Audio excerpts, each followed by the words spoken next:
Ça fait, M. Corollaire, on va suivre cette vidéo attentivement. Et après, on revient ici. Regardez. Flash Info, on vient d'apprendre que l'armée française vient de refuser un ordre direct d'Emmanuel Macron cette matinée. Celui d'envoyer les soldats français combattre aux côtés de l'Ukraine contre la Russie. Volodymyr Zelensky est choqué, Vladimir Poutine sourit. Selon des sources concordantes, l'armée française aurait refusé d'exécuter un ordre direct d'Emmanuel Macron qui exigeait l'envoi immédiat de troupes pour combattre aux côtés de l'Ukraine contre la Russie. Cette décision inédite dans l'histoire récente traduit la fracture grandissante entre le pouvoir politique et l'institution militaire.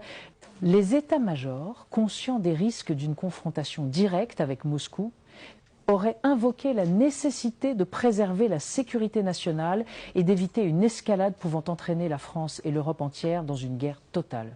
Le chef de l'État, déterminé à afficher la solidarité de Paris avec Kiev, se retrouve ainsi fragilisé, confronté à une armée qui choisit de faire premier la prudence stratégique sur l'obéissance absolue.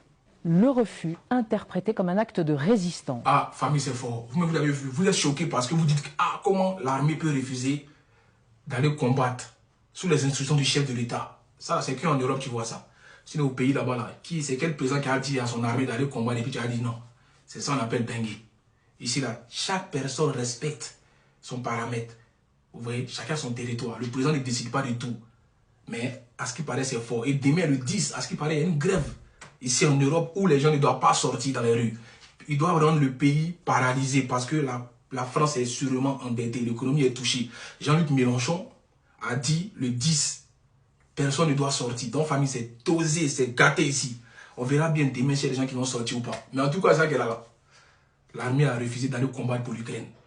Ah, Macron aujourd'hui est-il à sa fin? La question reste posée. Attends, vous avez dans les commentaires dans son 5 corollaire.